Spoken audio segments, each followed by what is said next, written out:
Estamos de vuelta aquí en Zona de Giro, esta vez con una de nuestras secciones favoritas, con el mismísimo Diego Genud aquí con nosotros. ¿Cómo estás, Diego? ¿Cómo andas, Mechi? Bien, muy bien.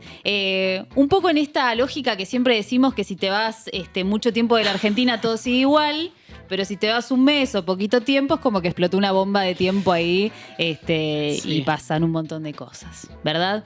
Pero bueno, qué mejor que charlar con vos para ir aclarando ciertas cuestiones e ir viendo qué está pasando.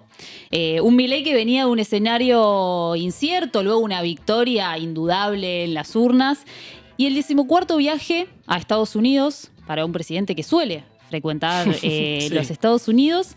Y mucha tela para cortar en ese viaje, ¿no? Un poco me gustaría empezar por ciertos nombres interesantes, ¿no? Que se suman o que empiezan a ser más públicos en el universo de La Libertad Avanza y, obviamente, nuestro alineamiento con Estados Unidos. ¿Qué hay ahí?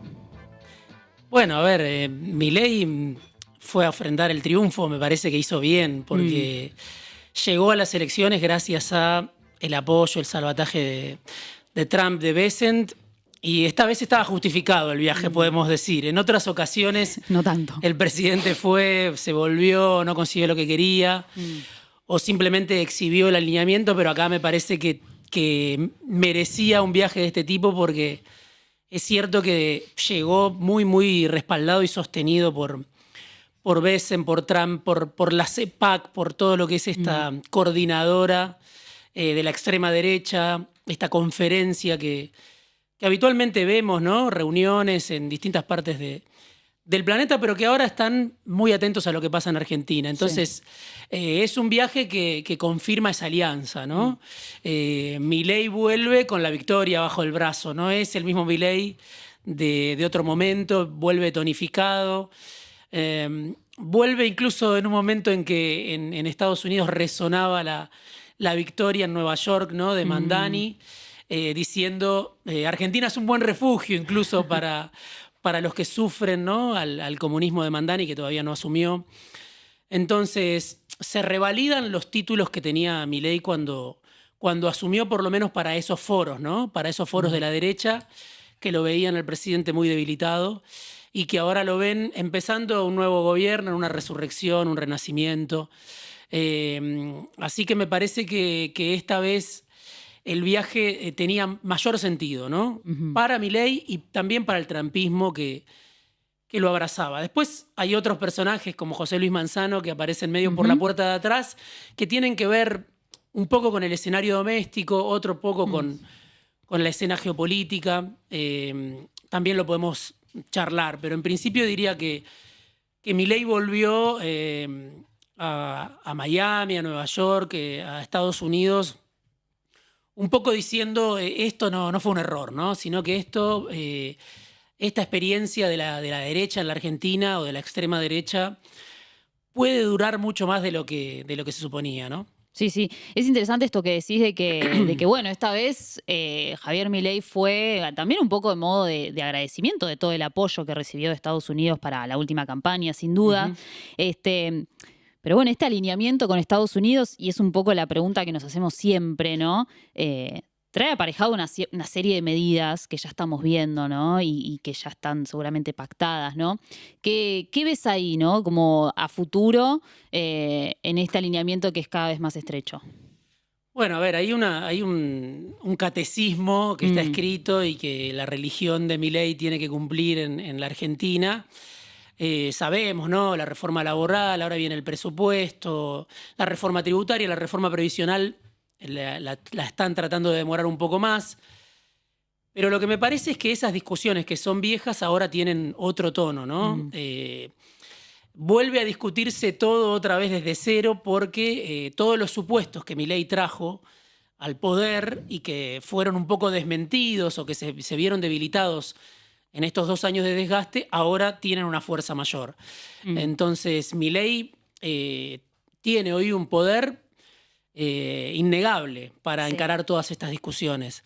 Lo que podemos decir, los que estamos en contra de ese tipo de reformas o que pensamos que no va por ahí, ¿no? La salida para la Argentina, obviamente hoy está muy debilitado como argumento en la escena pública porque Milei dice tengo al pueblo argentino atrás mío. Sí. Tiene una mayoría electoral sin duda y al mismo tiempo, si se quiere, bueno, está viviendo una segunda luna de miel.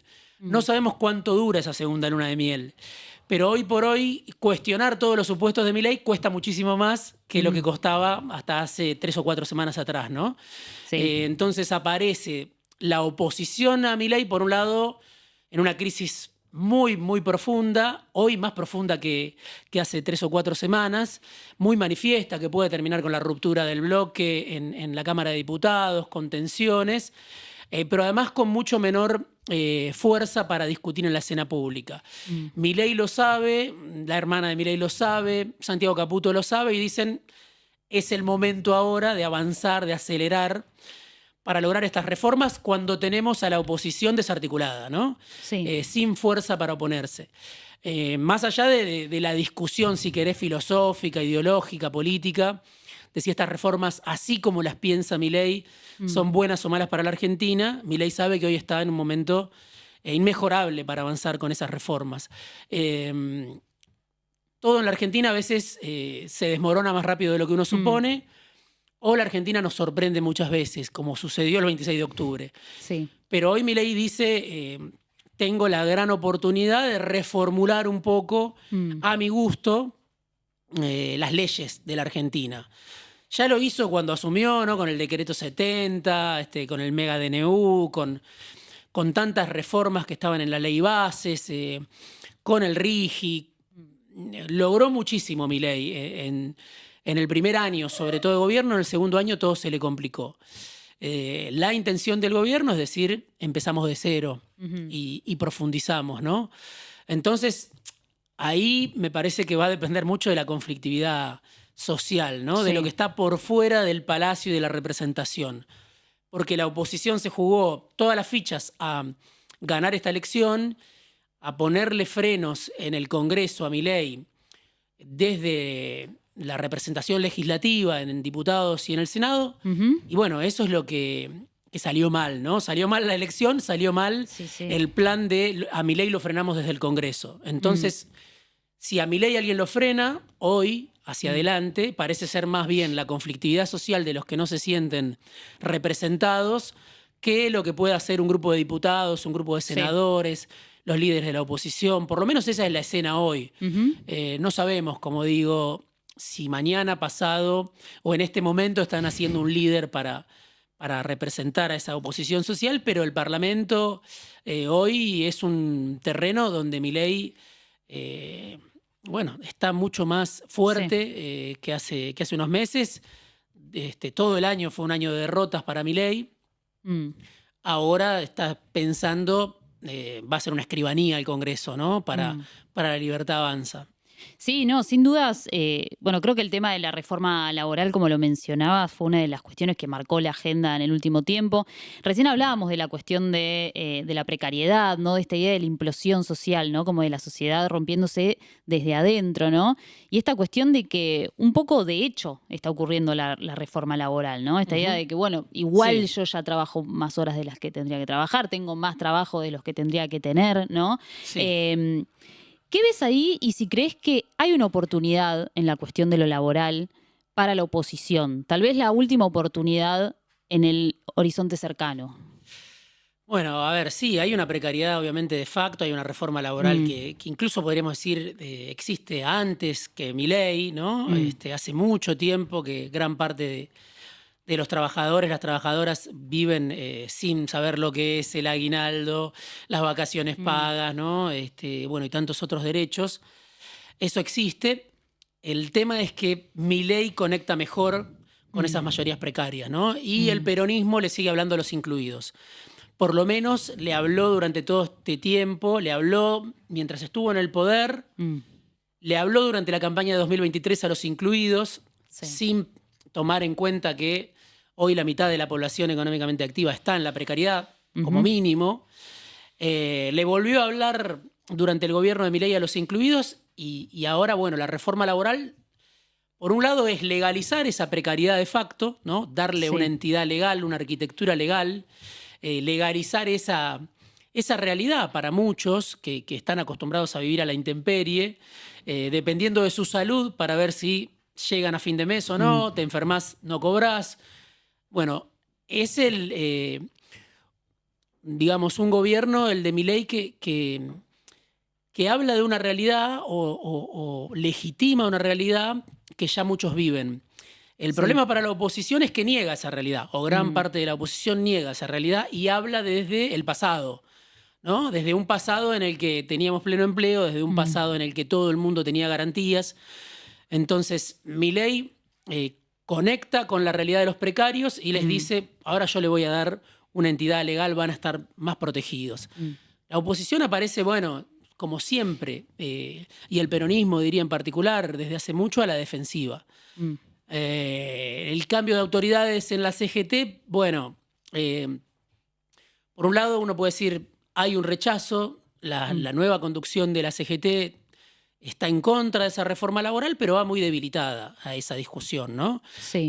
Debilitada porque durante mucho tiempo no pudo justamente conectar con esa realidad, dar cuenta de esa realidad. Se preocupó, sobre todo la cúpula de la CGT, más por la realidad de los trabajadores sindicalizados del sector privado, que son alrededor de 6 millones en la Argentina, pero bueno, los trabajadores, las trabajadoras son muchísimos más. Hay alrededor de 9 millones que están en la precariedad, o son monotributistas, o son cuentapropistas. Entonces hoy son más los que están por fuera del convenio colectivo de trabajo con todas las garantías que los que están en la precariedad. Entonces, bueno, habrá que ver cómo la CGT encara esta discusión. Obviamente debilitada, porque es una CGT con líderes identificados en su mayoría también con el peronismo, que viene de perder. Hay tensiones entre la cúpula de la CGT y la dirigencia política del peronismo. Sí. No son exactamente lo mismo, más allá de que uno puede decir, no sé, Héctor Daer, que se acaba de ir de la CGT, estaba con Axel Kicillof, hay gran parte del sindicalismo que está con Axel Kicillof, pero hay siempre tensiones, resquemores, ¿no? Como que por lo bajo, cuando uno habla con ellos, bueno, no nos pidan a nosotros, te dice el sindicalismo, lo que no hace la política, ¿no? Sí. No nos pidan a nosotros que pongamos freno con paro o con un plan de lucha, lo que la política no pudo resolver. Hay tensiones. Y después el nuevo triunvirato, bueno, es un triunvirato que la mayor parte de la sociedad no conoce quiénes son estos dirigentes. Muchos de nosotros que trabajamos de esto no conocemos quiénes son. Jorge Sola, sí, es un dirigente que lleva más años, te diría una década como vocero de la CGT, más alineado en su momento con Hugo Moyano, que es el representante del sindicato de seguro. Pero después está Octavio Argüello ligado a camioneros, a un camioneros que no es el mismo del todopoderoso Moyano o del moyanismo más pujante que conocimos en la Argentina durante tantos años. Y finalmente Cristian Jerónimo, que es el sindicato del vidrio, representante de lo que se conoce como los gordos. Sí. Alguien me decía el Consejo de Seguridad de la CGT, en el sentido que tienen poder de veto. También hoy desconocidos para gran parte de la sociedad, pero bueno, son los sindicalistas que tienen más peso.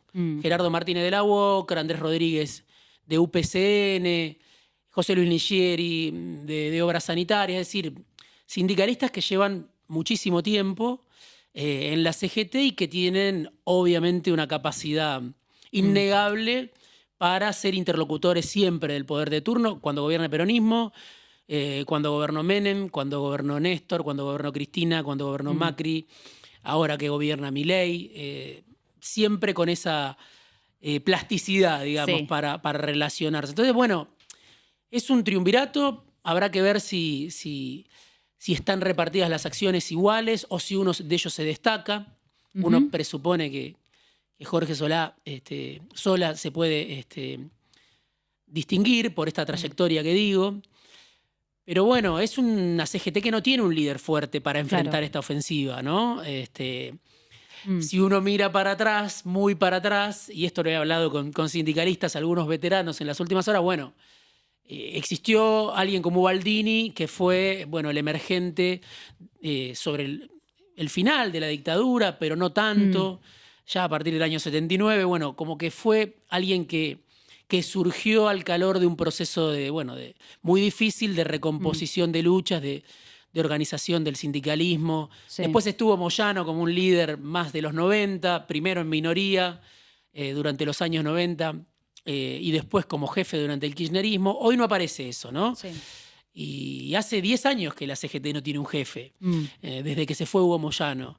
Entonces, bueno, también uno lo puede pensar como una crisis muy particular del sindicalismo argentino, o lo puede ligar también con la crisis de liderazgo que tiene la oposición, que tiene el peronismo hoy, ¿no? O sea, le faltan líderes a la oposición. En principio no se los ve con el recorrido, con la capacidad, con la disposición para ponerle freno a un gobierno que va por todo, ¿no? Que Sí, está sí, muy sí. empoderado y que representa bueno, un tiempo muy, muy específico, muy particular. Por eso decía lo de quizá los anticuerpos puedan venir de lo social más allá de esa dirigencia, o en diálogo con esa dirigencia, desbordando Sí. a veces la lógica de esa dirigencia. Habrá que verlo. Ojalá que la CGT esté a la altura, que esta dirigencia, este triunvirato, esté a la altura de representar, de conectar, no solo con los incluidos, que obviamente no quieren y no deben perder sus derechos, sino también con esa mayoría precaria, ¿no? Que está, bueno, un poco atada a lo que Milei decida, ¿no? Milei más todo el arco que hoy lo acompaña. Ya no es solo Milei, otra vez es la mayoría de la dirigencia política, la mayoría del Congreso, la mayoría de los gobernadores, gran parte del poder económico, el gobierno de Trump, el Fondo Monetario Internacional, los fondos de inversión, es decir, no es solo Milei y Karina. Sí, sí. Cuando se habla de que Karina es la gran ganadora, a mí me queda como un sabor a poco, porque ganaron todos estos actores que comparten, me parece, la Argentina que pretende Milei y que además, bueno, tienen un recorrido mucho más largo que el de Karina y que el de Milei. Sí, sí, sí, ¿no? Un escenario de monstruos muy grandes, ¿no? Para una CGT que tal vez es una lectura un poco simplista de mi parte, pero tal vez es un poco el correlato, ¿no? De un mercado laboral que desde hace muchos años, ¿no? Viene gestándose de un modo, bueno, esto cada vez más precario, cada vez más individualista, ¿no? Sí. Un desafío importante de parte de la CGT. Leí algunos análisis de algunos analistas que plantean que no sé si es que el gobierno está contento con esta nueva cúpula, pero por lo menos no está tan molesto, ¿no? Sí. ¿Vos crees que es así también? Sí, sí, sin duda es así. Un periodista del Destape, Jonathan Heyer, por ejemplo, lo contaba, que en el gobierno, que es acreditado en Casa Rosada, contaba que en el gobierno estaban cómodos con esta Ajá. CGT, en principio, ¿no? Bueno, ¿por qué? Porque está el peso de este Consejo de Seguridad, como me lo denominaban a mí, de los gordos, que son obviamente siempre más propensos al diálogo. Después está Camioneros, como decía, a través de Argüello, está también Jorge Sola, habrá que verlo, pero a priori la CGT ve que, el gobierno ve que la CGT no tiene un líder fuerte ni un líder combativo, a priori, ¿no? Esa es la lectura que hace en el gobierno. Uno puede decir, hay elementos para suscribir esa lectura. Ojalá que el gobierno se equivoque, ojalá que, Sí, sí, sí. que la CGT pueda sintonizar con las víctimas del Plan Milei, ¿no? Que en general son los trabajadores. Bueno, gran parte de esa mayoría precaria vota a Milei y ahí hay una paradoja desde mi punto de vista, porque Milei es el que viene a legalizar este estado de cosas, pero también, bueno, es una mayoría precaria que lleva muchos años sin encontrar respuestas, sin encontrar interlocución, sin creer en la dirigencia política que hoy es la oposición a Milei. Entonces, bueno, el gobierno está cómodo y tiene motivos para estar cómodo porque piensa que va a lograr la anuencia, ¿no? de la nueva cúpula de la CGT.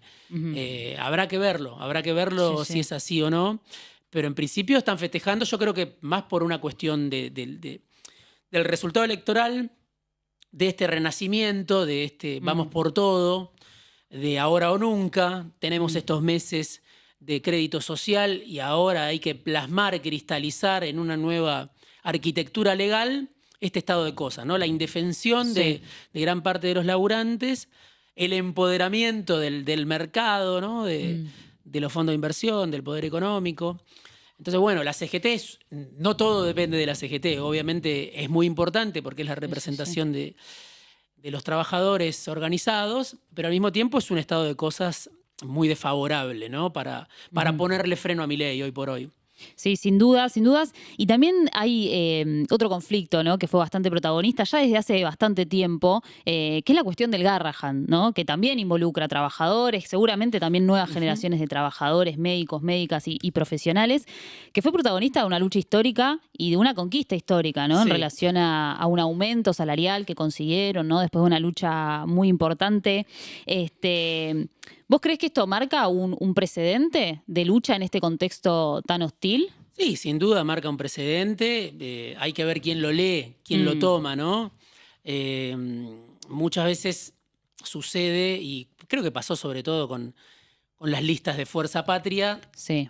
que bueno, ya con el resultado puesto, con el diario del lunes, vemos que, bueno, justamente la lista de Fuerza Patria no daba cuenta de esa oposición social que yo digo nació Mm, en confrontación con Milei durante estos 2 años. El Garraham es, si querés, no sé si el exponente más alto, pero uno de los más altos sí.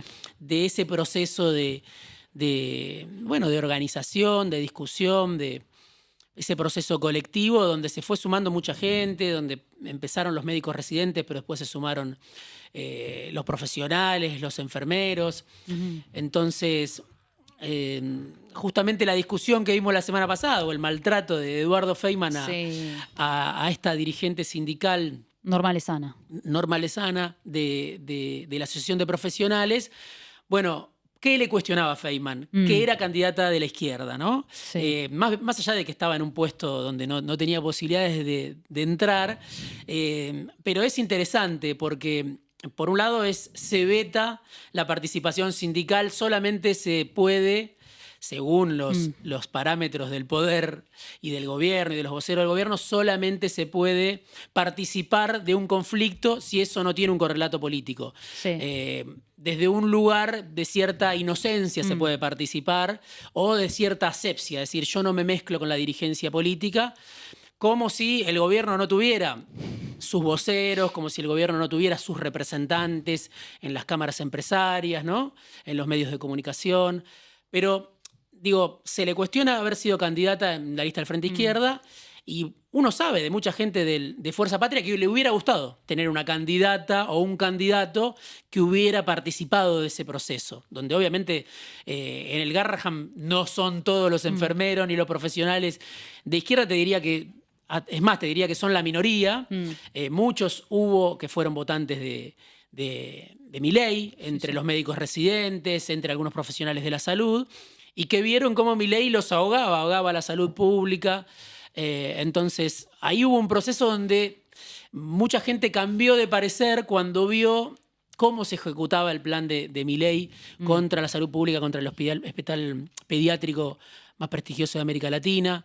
Eh, Ahora, es una lucha que al final termina en victoria, ¿no? sí. Cuando pocos lo esperaban, incluso pocos de los que protagonizaron esa lucha, porque claro, Mm, el resultado de la elección del 26 de octubre eh, incide en cualquier escena, en mm. cualquier disputa, en cualquier escenario. Y así lo vivieron muchos que estaban en el hospital. Sin embargo, siguió después del 26 de octubre un proceso de reclamo, y el gobierno decidió este aumento.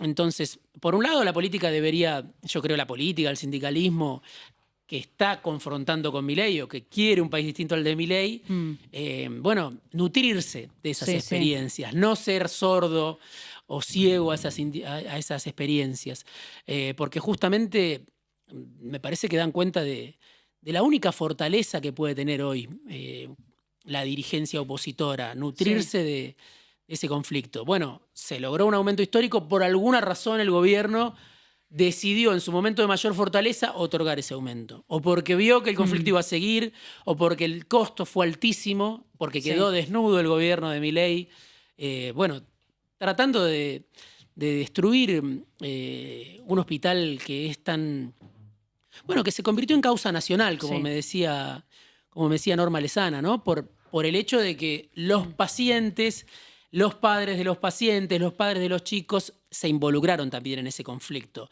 No sí. fue simplemente un conflicto de trabajadores, de profesionales que estaban peleando por mayor presupuesto o por un aumento de sueldo, sino que estaban peleando por un bien público, ¿no? Sí. Que la sociedad argentina lo considera un derecho, el derecho a la salud pública de excelencia, ¿no?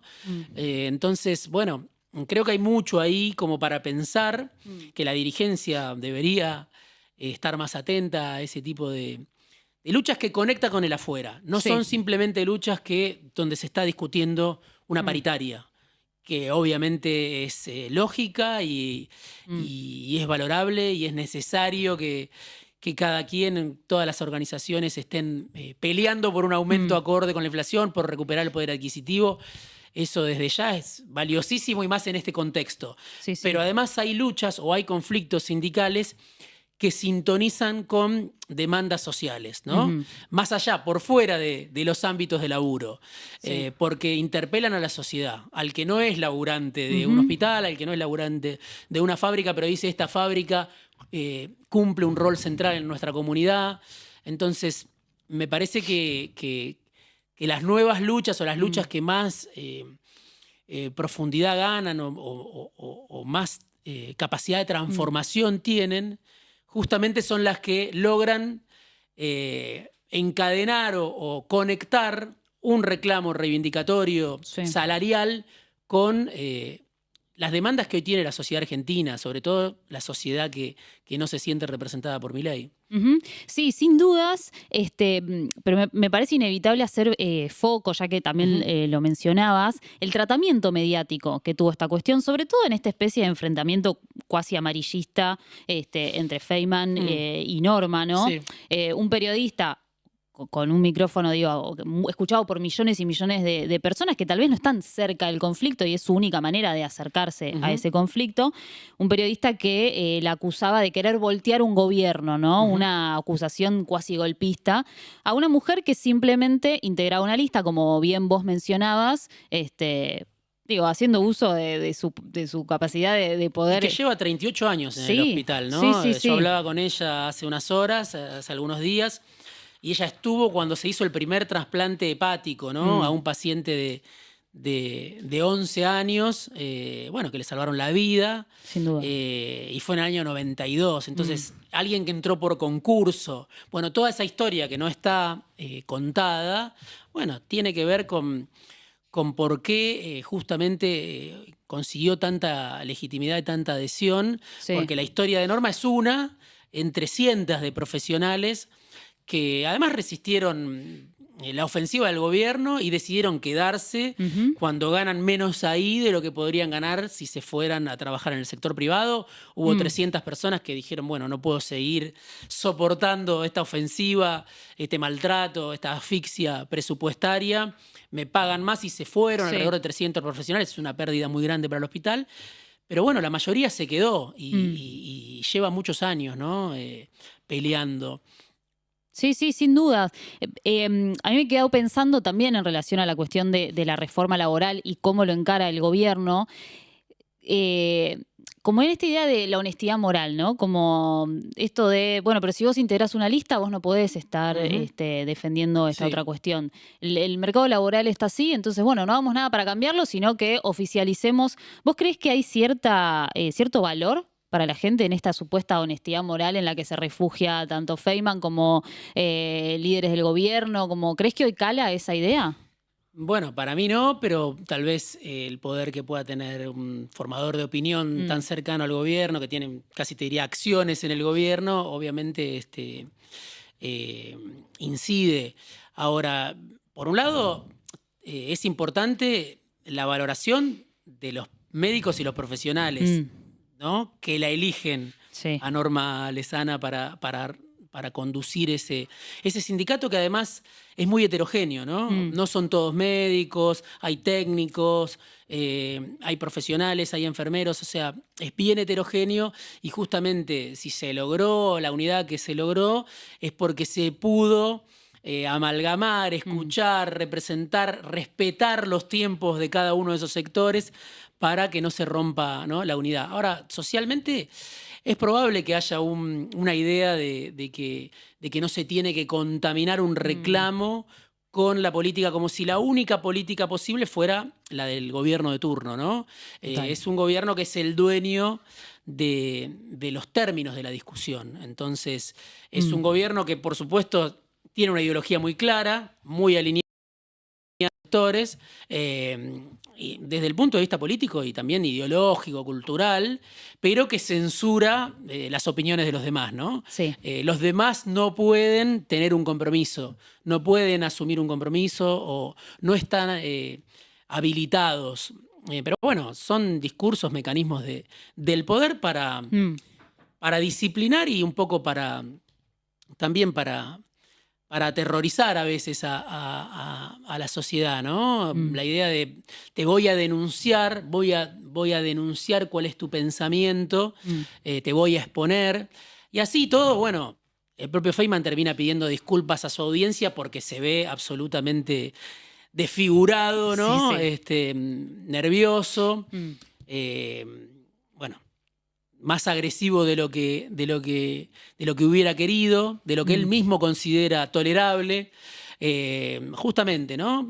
Pero bueno, es alguien que en su momento él puede llegar a decir, yo acompañé este reclamo contra el gobierno, bueno, no quiero que haya nadie que tenga ideas, o sea, distintas a las mías, ¿no? Bueno, Bien. pero ya digo, me parece que es muy heterogéneo ese reclamo. Y que eso fue lo que lo hizo también muy potente. No solo que conectaba con la sociedad, sino que ahí había votantes también de Milei participando de las asambleas. Bueno, advirtiendo otra cara distinta a la de Milei. Sin duda debe tener una incidencia eso hoy a nivel social, porque, bueno, ¿no? Las ideas dominantes son las ideas del gobierno hoy por hoy en la sociedad, ¿no? En general, alguien dijo de la clase dominante, bueno, las ideas del gobierno son las ideas dominantes y justamente la tarea de revertir eso, bueno, es muy cuesta arriba, pero un caso como el del Garrahan te demuestra que es posible, ¿no? Absolutamente, a esa idea quería llegar un poco. Y mientras tanto, para no irnos tanto de la cuestión de la oposición y de lo social, en el corazón de Estados Unidos, en una ciudad como Nueva York, gana un líder, además muy joven y muy simpático, muy carismático, muy cercano, como Mamdani. Y este fantasma, ¿no?, del comunismo, del socialismo, ¿no?, que se intenta gestar, mismo Trump diciendo que no va a ser tan gentil ni va a ayudar tanto al nuevo alcalde de Nueva York. ¿Crees que hay algo que aprender de la forma o del modo en el que llegó Mamdani a construir esa legitimidad? Sí, sin duda, sin duda. Obviamente que no es algo que se pueda trasladar, ¿no? Mecánicamente y son realidades, si querés, distintas, pero hay situaciones que conectan.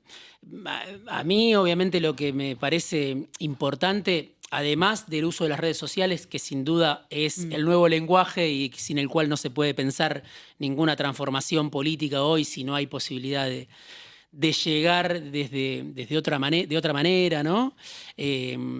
Más que eso, me importa el trabajo de construcción que lleva 10 años, ¿no? De esa corriente política. Te diría en Nueva York y en todo Estados Unidos, ¿no? Obviamente que está referenciado en Bernie Sanders o está referenciado en Ocasio-Cortez.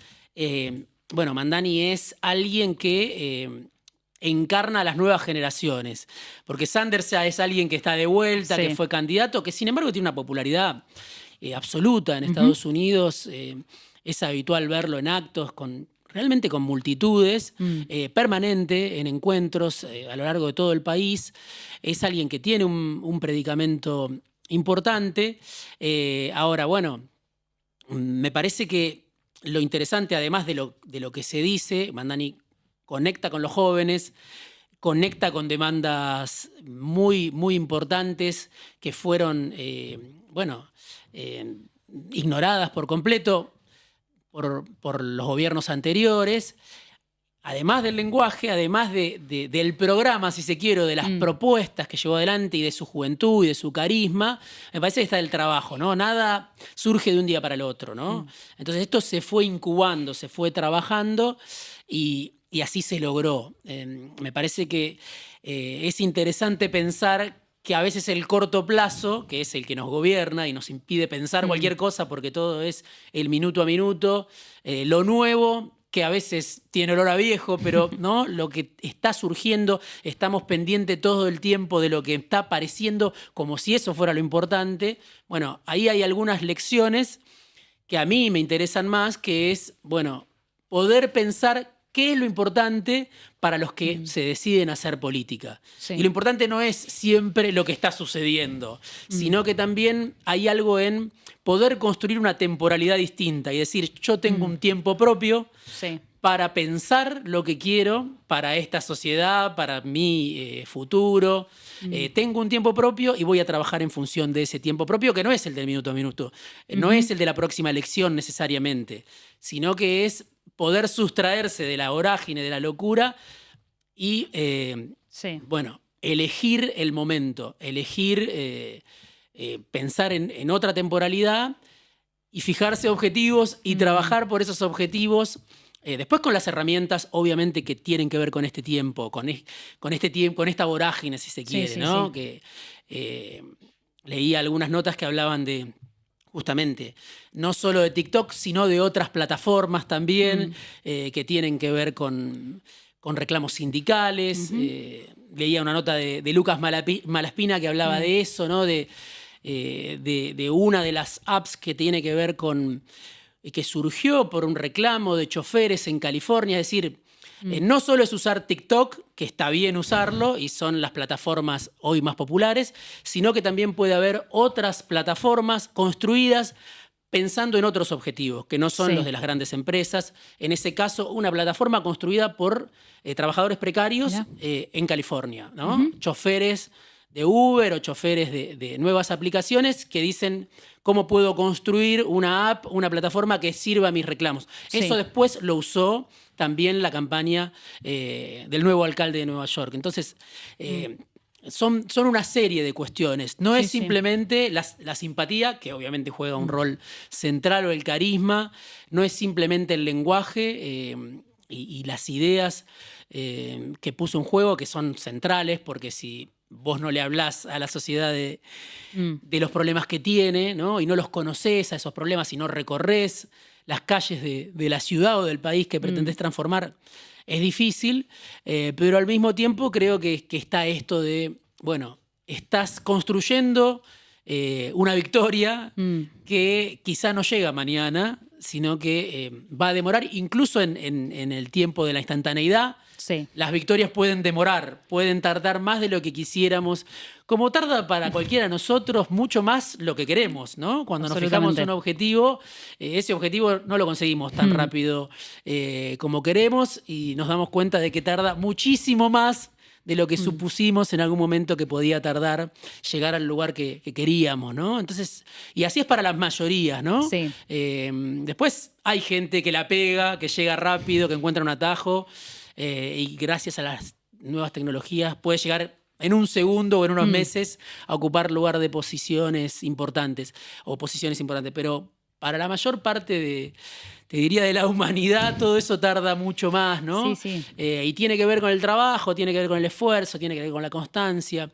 Creo que hay mucho ahí para pensar de esa campaña. Y creo que también, o sea, bueno, Milei desde otro punto de vista tiene coincidencias, ¿no? En el sentido de que interpeló a los jóvenes, que supo detectar el hastío, donde lo que no podía nombrar el progresismo, lo que no podía nombrar el peronismo, ese estado de malestar, porque eso era hacerle, no sé, el juego a la derecha o era mal visto, Milei lo detectó y en tiempo récord, más allá de que lo apoyaban grandes empresarios, pero pudo detectar eso y llegar muy rápido.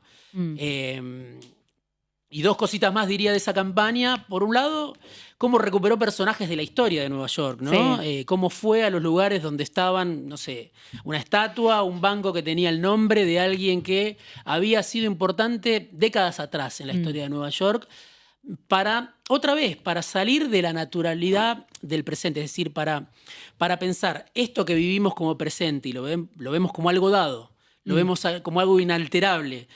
lo vemos como algo que es inmodificable. En realidad tiene una historia que muestra que no siempre las cosas fueron así. Total. Y que un pibe, porque finalmente es un pibe Sí. de 34 años, pueda mostrar eso y decir acá hubo alguien que se destacó, que defendió la salud pública, que peleó por los derechos de los trabajadores, ¿no?